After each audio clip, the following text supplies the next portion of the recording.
Hola, buenos días. Bienvenidos a otro episodio más de Sidoxia Radio. Yo soy Rosalux Freitag y hoy día nos acompaña una colega psicóloga llamada Karen Vargas y ella se encuentra en Madrid y trabaja en psicooncología y cuidados paliativos. Y bueno, la invitamos el día de hoy porque el tema será cómo superar la pérdida de un ser querido y hoy vamos a hablar de muchas cosas relacionadas al tema y bueno, es un tema que actualmente es de extrema relevancia, pues estamos en medio de una pandemia y mucha gente ha perdido a sus seres queridos.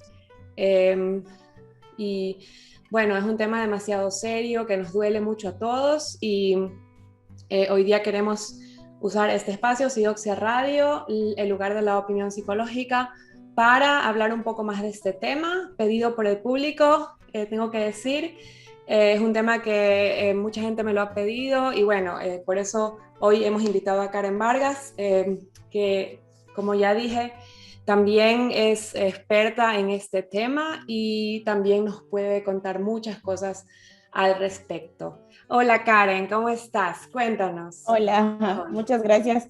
Bueno, pues encantada de estar aquí y presta a responder todas las dudas que tengan de un tema tan importante como es esto, como es la despedida en estos tiempos en los que muchos no podemos hacerlo y es una carga que a lo mejor vamos a llevar por mucho tiempo y va a ser muy determinante en lo que tiene que ver con la elaboración de nuestros duelos futuros. Exacto. Y bueno, cuéntanos de tu experiencia. Tengo entendido que estudiaste en Ecuador. Cuéntanos un poquito de eso. Bueno, yo soy psicóloga clínica por la Universidad Nacional de Loja, de Ecuador. Posteriormente, pues trabajé un tiempo en Loja en una casa de acogida con niñas con vulneración de derechos. Mm. Y luego, pues la oncología pues siempre fue lo que me gustaba y decidí venir a Madrid a estudiarlo hice un máster de psicooncología y cuidados paliativos por la Universidad Complutense y Ujú. tuve la suerte pues de poder formarme con los mejores profesores en el ámbito paliativo y oncológico y de hacer mis prácticas en pues dos de los mejores hospitales de España, que es el Infantil Niño Jesús en el área oncológica y el Hospital Universitario 12 de Octubre con pacientes oncológicos y no oncológicos paliativos. Ujú.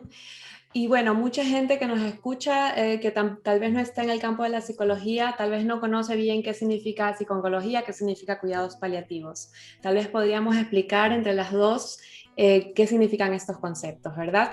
¿Qué Claro. es psicooncología? ¿A qué se dedica psicooncología? Bueno, hay que tener en cuenta que en Ecuador más que todo es un término o son dos términos que vienen a ser relativamente nuevos, que no son muy Exacto. conocidos y Ujú. que desde hace Sí. poco están poniéndose en práctica a nivel de la salud y Ujú. que son sumamente importantes. La psicooncología pues es la rama de la psicología que abarca el acompañamiento psicosocial de los enfermos oncológicos y no oncológicos o que tengan una enfermedad crónica y de sus familiares, no solamente de los enfermos, sino de los familiares también.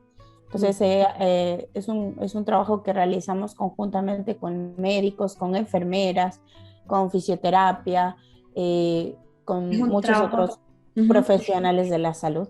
Exacto, es un trabajo interdisciplinario y bueno, un punto de encuentro de la medicina, psicología y filosofía también, ¿no?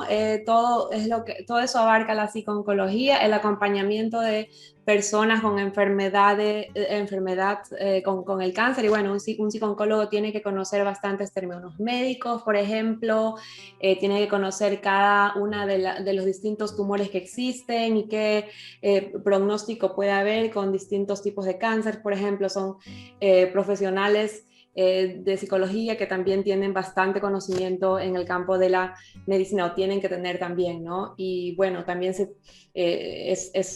ayudas y también uno se ocupa también de temas filosóficos, ¿no? Lo cual son preguntas que también los pacientes mismos se hacen, ¿no? La confrontación con la finitud, con la muerte y bueno, como a mí siempre me gustaba la medicina y la psicología y la neurología, bueno, yo encuentro la psiconcología también un campo bastante que integra todos esos aspectos, ¿no? Y bueno, maravilloso, me encanta trabajar. Yo también trabajo en psiconcología actualmente, ¿verdad? Y bueno, cuidados paliativos, ¿qué significa y a qué se dedica un profesional en cuidados paliativos? Bueno, este es un término incluso mucho más nuevo que en países pues, europeos han venido trabajando desde hace mucho tiempo, pero en Ecuador es algo que es una buena noticia que se esté ya prestando la atención necesaria. Los cuidados paliativos son los cuidados que se les da a las personas en un estado de enfermedad terminal, no solamente oncológica, sino de cualquier otro tipo de enfermedad, a lo mejor de una diabetes, que ya esté muy avanzada y que se tengan que prestar este tipo de cuidados que nos enfocamos básicamente en darle al enfermo calidad de vida y que tenga una muerte digna, sin dolor, en compañía de las personas que quieren, que en el lugar que ellos desean y siempre teniendo en cuenta sus voluntades. Exacto. Yo en mi trabajo tengo bastante contactos con médicos en este campo, ¿no? Y bueno, ellos dicen los médicos en el campo paliativo tienen bastante, ¿cómo se dice? Mala reputación, ¿no? Porque, bueno, tú eres imagínate que estás en el hospital y de repente viene un médico de esta área, obviamente tú lo primero que haces es asustarte porque tú piensas, bueno, me voy a morir, ¿no? Pero no necesariamente si un médico en cuidados paliativos viene y te quiere ayudar, significa que te vas a morir, sino se trata, como tú mismo bien dijiste, de verdad mejorar la calidad de vida y acompañar en este proceso de dolor, de tener una enfermedad tal vez que es incurable, una enfermedad crónica. Y bueno, es lo más importante porque se ha demostrado muchas veces en ahora los nuevos conceptos de medicina integral, que el estado psicológico influye bastante en la salud, ¿no? En la salud corporal también. Entonces es una cosa bastante importante, de extrema importancia, ¿verdad? Bueno, muchas gracias por la explicación. Ahora con esta introducción podemos empezar a hablar de lo que íbamos a hablar hoy, ¿verdad? De cómo superar la pérdida de un ser querido. Y bueno, hemos dicho que a causa de esta pandemia terrible que ya nos ha acompañado un año, se han muerto muchísimas personas en el mundo entero y la gente vive con miedo, ¿verdad? Con miedo. Es un miedo tal vez a enfermarse, a morirse, que bueno, es comparable con el miedo que vive una persona con una enfermedad crónica, por ejemplo, ¿no? Que también tiene este miedo constante. Y bueno, con el COVID sabemos que podemos protegernos, ¿no? Síganse protegiendo y sigan todas las medidas de bioseguridad. Y bueno, muchos han perdido a un ser querido, tal vez de una manera inesperada, abrupta. Y bueno, ¿qué hacer? ¿Qué hacer en estos casos cuando se tiene este miedo a la muerte, tal vez? Bueno, en este caso del COVID, el miedo a enfermarse, el miedo, bueno, si uno ya vivió la pérdida de un ser querido, tal vez uno tiene mucho más miedo, ¿no? Lo vive más de cerca este miedo. ¿Qué le podemos decir a estas personas, por ejemplo, que han perdido a un ser querido a través, bueno, de esta enfermedad? ¿Qué le dirías tú, Karen? No sé. Bueno, es un tema bastante delicado porque nos enfrentamos a que muchas personas no tienen la suerte, por decirlo así, de despedirse, porque nosotros o tenemos esta distorsión cognitiva de que una despedida es el último momento, o sea, el último respiro es el que yo tengo que estar aquí, pero esto no es así, ¿no? Entonces tenemos que comprender que la despedida es todo, o sea, no nos prestamos a decir que es el último respiro, sino todos los momentos que hemos compartido con esa persona, las cosas que nos llevamos de esa persona, qué es lo que nos ha enseñado. A lo mejor esta persona era una persona que, no sé, que sabía bordar y me enseñó a bordar. Entonces yo me estoy llevando eso de aquella persona, que no puede ser una persona muy cercana, como puede ser a lo mejor un amigo, un conocido, un vecino, pero está siendo muy difícil en estos momentos porque tenemos eso de pensar que la despedida es simplemente el último respiro, de que yo no pude estar ahí porque mi familiar estuvo en el hospital y no pude acompañarlo por toda esta situación que se está dando a nivel Eso es lo mundial. más terrible, ¿verdad? Que por culpa del COVID uno no puede ni siquiera despedirse de una manera que de verdad se sienta como una despedida, ¿verdad? Exacto. Uno, bueno, no, o sea, inconcebible. Bueno, también para mí no me puedo imaginar, ¿no? Las personas que han sufrido eso, de verdad, todo mi respeto y mi empatía, porque es lo más horrible perder a un ser querido y lo peor es también no poder despedirse. Bueno, no sé, es importante decir qué maneras hay, por ejemplo, de superar, bueno, el tema de hoy, ¿no? Cómo superar estas pérdidas tan terribles que les han tocado a muchos. Por ejemplo, podemos hablar del duelo, ¿no? El duelo, bueno, es un proceso muy doloroso bueno, transitar muchas emociones negativas. Y también es importante, bueno, cuéntanos, ¿qué despedidas puede haber, aparte de esa despedida que tú dices del último suspiro? ¿Qué otras despedidas podemos? Bueno, aquí es importante recalcar que los procesos de duelos van a depender en realidad un poco de todo lo que nosotros hemos experimentado durante nuestra vida y de todas estas cosas que nos rodean, ¿no? Entonces, si nos hemos enfrentado a diferentes muertes anteriormente, vamos a tener muchas más herramientas personales para poder afrontar un duelo. Porque a lo mejor qué sé yo, en el anterior duelo cuando falleció mi hermano, pues yo pude salir adelante porque me gustaba mucho dibujar. Entonces me ayudó el dibujo a hacerlo y ahora puedo usar esa herramienta que tuve, que aprendí gracias a mi proceso de duelo anterior, puedo usarla ahora y me puede ayudar mucho en en el nuevo proceso de duelo, ¿no? Pero es muy determinante y muy importante saber que tenemos que tener los duelos anteriores resueltos, porque si no va a ser un cúmulo de duelos no resueltos que vamos a seguir acumulando y acumulando y va a llegar un punto en el que no vamos a poder con tanto porque no hemos cerrado los ciclos que deberíamos haber cerrado anteriormente. Exacto. ¿Cómo cerramos ese ciclo? Hablemos tal vez primero de qué fases uno transita, ¿no? Cuando está de duelo.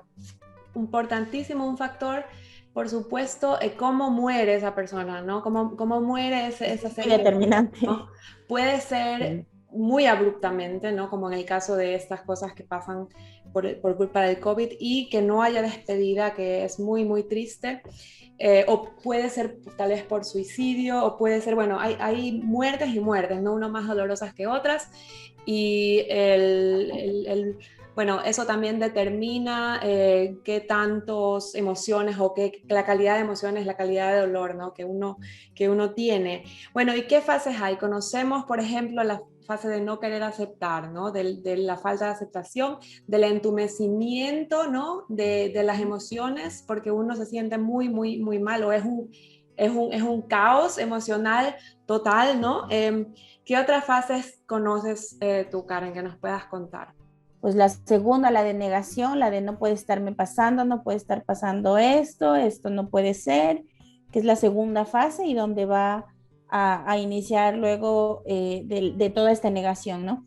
Y la tercera fase, que es la desesperanza de no puedo con mi vida, me voy a morir si esta persona no está, lloro muchísimo, me siento que no puedo más, no quiero salir de mi casa, que es la fase de la desesperanza, donde tenemos que saber que llegar a esta fase donde sentimos el mayor dolor de todo el proceso, quiere decir que es porque lo estamos viviendo y lo estamos superando. Cuando llegamos a esta fase de desesperanza, quiere decir que estamos en el pico más bajo y vamos a comenzar a resurgir a la fase de aceptación y al comprender, no aprender a vivir, no es aprender a vivir sin esa persona, sino aprender a vivir con esa persona en una diferente manera. Exacto, es como un cambio de rol, ¿verdad? Primero me veo en mi rol con la persona y solo me conozco así, de repente ya no está esa persona, ¿verdad? Pero igual estamos con ella de alguna manera, o sea, de otra manera, en un nuevo rol, ¿no? De Sí. relación. Y eso es importantísimo y bueno, puede confundir un poco, ¿no? Como persona cercana a una persona en proceso de duelo, ver eso desde afuera puede ser muy, muy doloroso, ¿verdad? Y Sí. también ver a la persona tan entre dos, como entre dos mundos, ¿no? En el mundo de, bueno, quiero recordar a la persona, quiero que me duela, quiero llorar, y por otro lado, evitar no querer ir a lugares con la que estuvo con esa persona, por ejemplo, y bueno, como persona cercana, no sé, uno puede estar confundido o tal vez hasta sufriendo más que la misma persona en proceso de Sí. duelo, ¿verdad? Es ¿Qué que le puedes sabes que, decir a sí, ella? A sabes esas que personas? hay, es como te decía anteriormente, o sea, tenemos o hemos crecido en una sociedad que tenemos muchas distorsiones cognitivas que las hemos visto, que las hemos venido normalizando. O sea, distorsión es pensar que algo está bien cuando en realidad no está bien, ¿no? Entonces hemos venido pensando que el llanto es una muestra de debilidad y Exacto. de que nosotros lloramos cuando nos sentimos, o sea, y estamos mostrándonos débiles frente a las otras personas. Entonces, muchas veces como acompañantes de estos procesos de duelos, lo que tendemos a decir es, no, no llores, no tienes que llorar, porque, qué sé yo, a lo mejor porque sí, porque no lo dejas descansar en paz, o porque cosas como estas Claro. que claramente pensamos que han venido siendo normales, pero luego si estudiamos un poco más a fondo toda esta situación, son situaciones que en realidad no ayudan mucho Claro, al uno como, enfermo. exacto, y a la persona que está en ese proceso de duelo, ¿no? Esa persona también un poco se siente excluida, ¿no? Como Exacto. rara, porque está llorando. Y bueno, eso también le podríamos decir a personas cercanas a esas personas en el proceso de duelo, ¿no? Tener un poco más de paciencia, tratar de acompañar ese proceso de dolor, no evitarlo, tal vez un poco ayudar a esa persona a encontrar maneras de despedirse o tal vez no despedirse por completo, tal vez hay maneras también de organizar tal vez un lugar para esa persona en la Para casa. una despedida simbólica. Claro, algún símbolo, ¿no? Que represente a esa persona. Bueno, pero claro, es también entendible que sea muy doloroso, ¿verdad? Muy Y doloroso. eso es lo que tenemos que entender, que tú tienes todo el derecho de llorar porque perdiste a una persona querida, porque estás pasando por dolor. O sea, tú no puedes, porque tú tienes que mostrar ese dolor que estás sintiendo de alguna manera. No, Ujú, no podemos encapsularnos en eso y decir yo soy fuerte, yo soy fuerte, yo soy fuerte y no voy a llorar, porque claro. estás acumulando todo lo que estás sintiendo y va a llegar un punto que es como un globo, que ese globo se está hinchando, se está hinchando, se está hinchando y va a llegar a un punto en el que tú no vas a poder más y el globo va a explotar. Y ahí a Claro, lo mejor exacto. es bastante tarde para poder remediar las cosas que podríamos haberlo hecho de a poquito, para que sea una mejor aceptación. Sí, totalmente de acuerdo. Y bueno, puede ser, ¿no? Que la persona cercana a esa persona en proceso de duelo nunca haya visto a esa persona así, había conocido a esa persona en verdad como una persona fuerte, pero como tú dices, llorar no significa que la persona deje de ser fuerte, ¿no? Al contrario, se necesita bastante fortaleza para trabajar esas emociones, para dejarlas salir, ¿no? Pero podemos hablar también a este punto bueno, de ese proceso de duelo.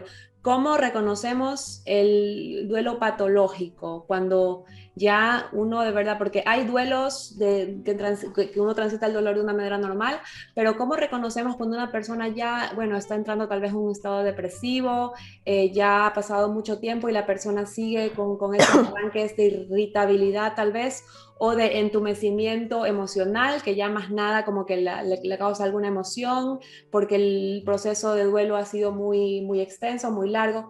¿Cómo reconocemos que ese proceso de duelo ya se está convirtiendo en una depresión? Bueno, aquí sí es muy importante decir que todos, absolutamente todos, tenemos tiempos diferentes. Todos diferentes. A lo mejor tu duelo a ti te dura un mes, pero a mí me va a durar 3 meses. o puede durarme un año. El hecho del tiempo no tiene nada que ver con si un duelo es patológico o no patológico, o si un duelo es complicado. Ujú. Entonces, aquí sí es importante decir que no porque una persona lleve 6 meses llorándole a alguien, a su ser querido que murió, quiere decir que ya esté en un duelo patológico. Pero cuando, claro, estamos llorando todo el día, no nos levantamos, no queremos, hemos a lo mejor pedido permiso en el trabajo, dejamos el trabajo, no estamos socializando con las personas que nos rodean, todas nuestras relaciones sociales se ven afectadas, relaciones laborales, a lo mejor de cuestión de educación y todo, tenemos que prestar atención porque algo más está sucediendo. No tiene mucha relación el tiempo en específico porque todos lo vivimos diferente, pero sí cuando nuestras relaciones se ven afectadas es cuando más tenemos que prestar atención de que, bueno, a lo mejor en este duelo está viendo algo que no lo permite seguir a la siguiente fase, que es la aceptación y la superación. Exacto. Y bueno, también uno observa comportamientos como, qué sé yo, de adicción, ¿no? En muchos de esos procesos patológicos de duelo y también uno observa dificultades para dormir, bueno, que ya también corporalmente uno se ve más afectado, ¿no? Por todo eso y aparte también un comportamiento de evitación, eso que tú dijiste, no querer salir de la Social. casa, que ya no sientes más como felicidad por nada y ya no te interesa nada de lo que te interesaba antes. Bueno, ahí uno va viendo que se puede estar desarrollando un episodio depresivo, ¿verdad? ¿Y qué se hace en esos asuntos? Bueno, obviamente buscar ayuda profesional, pero ¿qué se hace? ¿Cómo se convence a esa persona de buscar ayuda profesional?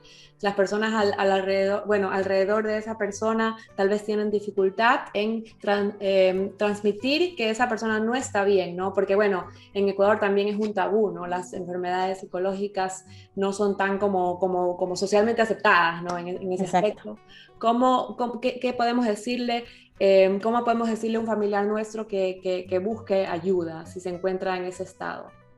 ¿Cómo lo Claro, hace? aquí creo que es un poco importante saber que muchos están a la negativa de eso, porque el decir que quiero ir al psicólogo, seguimos pensando que es porque estoy loco y porque no, yo no necesito, estoy loco y no tengo por qué ir, pero claro, aquí es donde tenemos que como acompañantes, como familiares, hacer notar a esta persona de, a ver, dejaste tu trabajo a lo mejor, estás llorando todo el día, no estás comiendo, has bajado de peso, no estás durmiendo. Entonces, Ujú, hacer ver un poco de qué problemas se han derivado a raíz de esto y de que llevamos 2 años a lo mejor sin que salga, ujú, todo le recuerda a su ser querido que murió.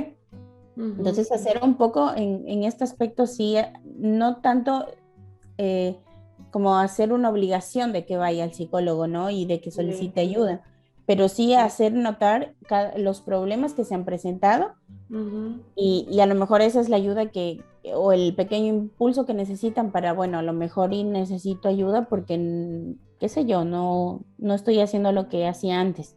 Exacto, sí. Bueno, uno se da cuenta igual, ¿no? Que ya funciona, que ahora funciona diferente y tal vez hasta uno mismo en ese sentido, bueno, también puede decir, ok, necesitaría hablar con alguien, ¿no? Hablar con un profesional.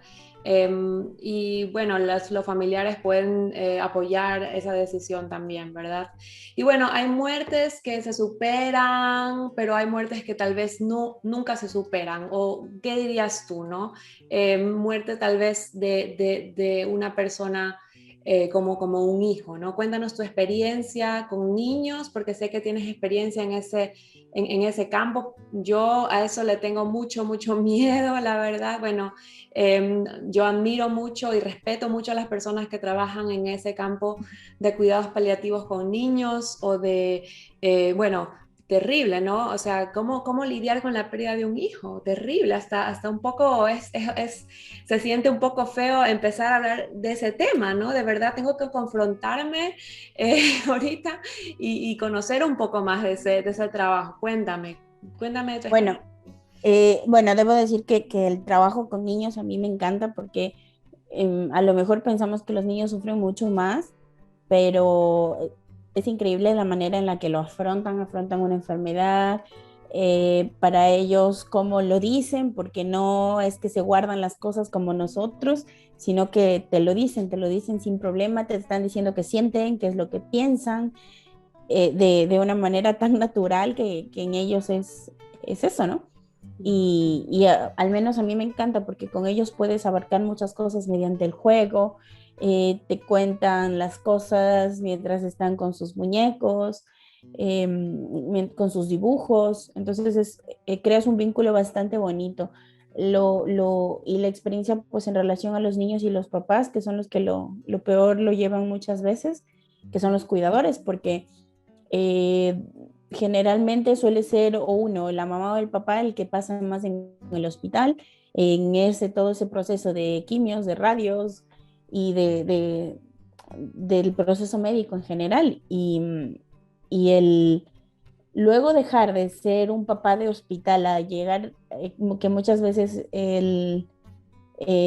los cánceres infantiles pues se superan, volver a dejar de ser un papá o una mamá de hospital y tener que volver a ser un papá o mamá de casa, un papá normal, entonces es súper difícil para ellos porque han vivido tanto tiempo en un hospital que se acostumbran a tener que estar ahí y luego les cuesta muchísimo tener que adaptarse al ambiente hogareño nuevamente.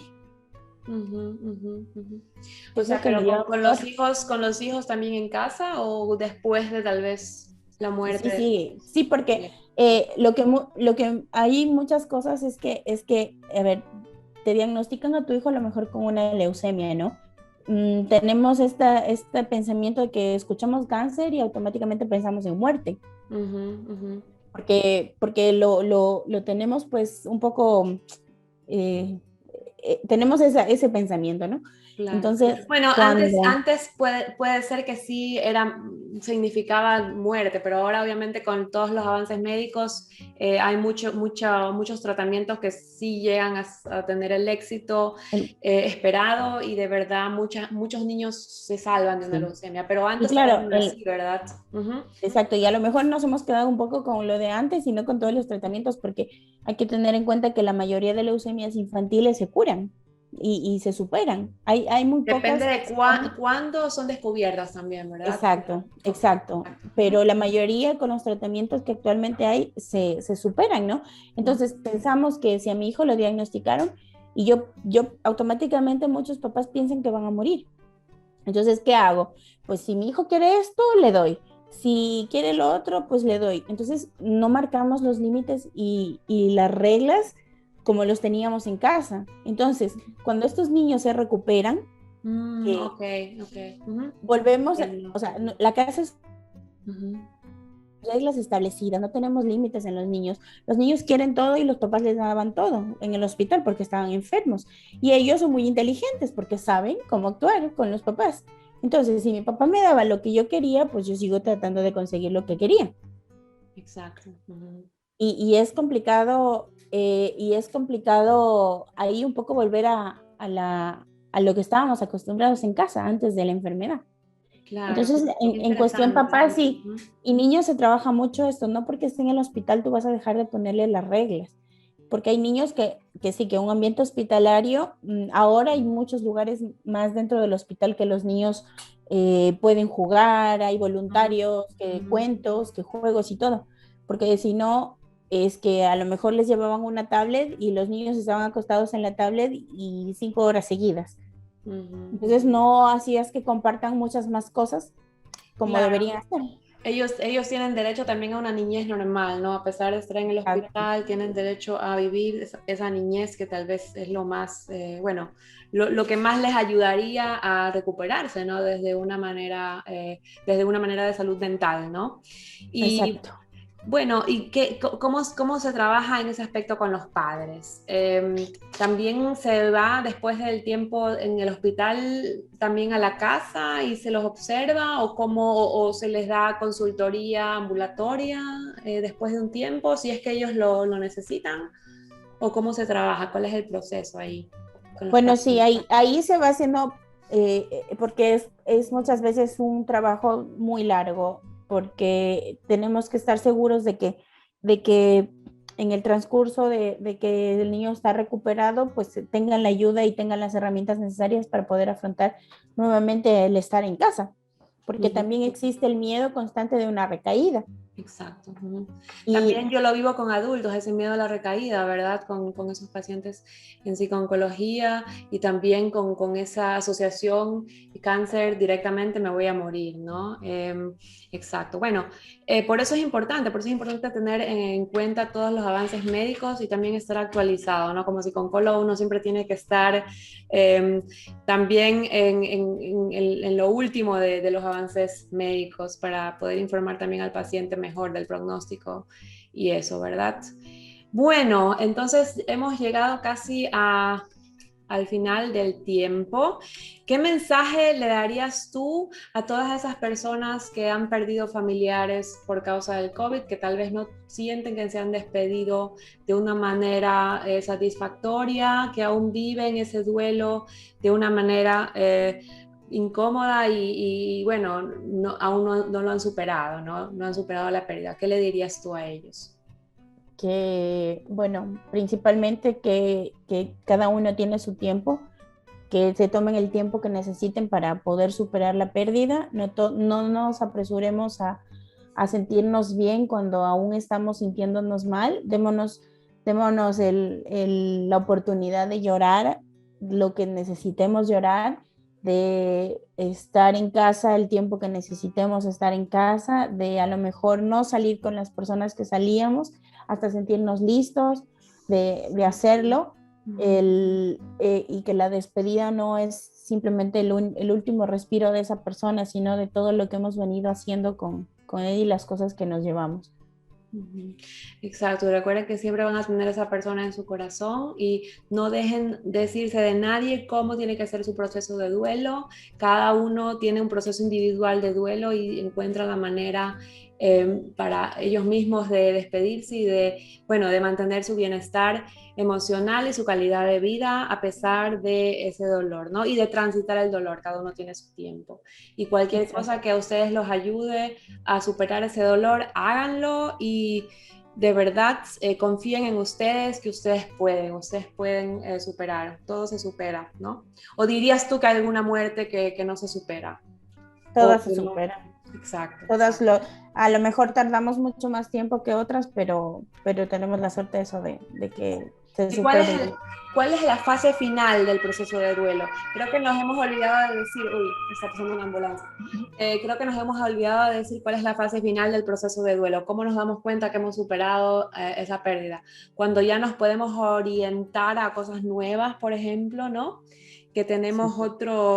otra visión de las cosas, que hemos transformado ese dolor, ¿no? Que no lo hemos ocultado, sino que nos atrevemos a vivirlo y a transformarlo, ¿verdad?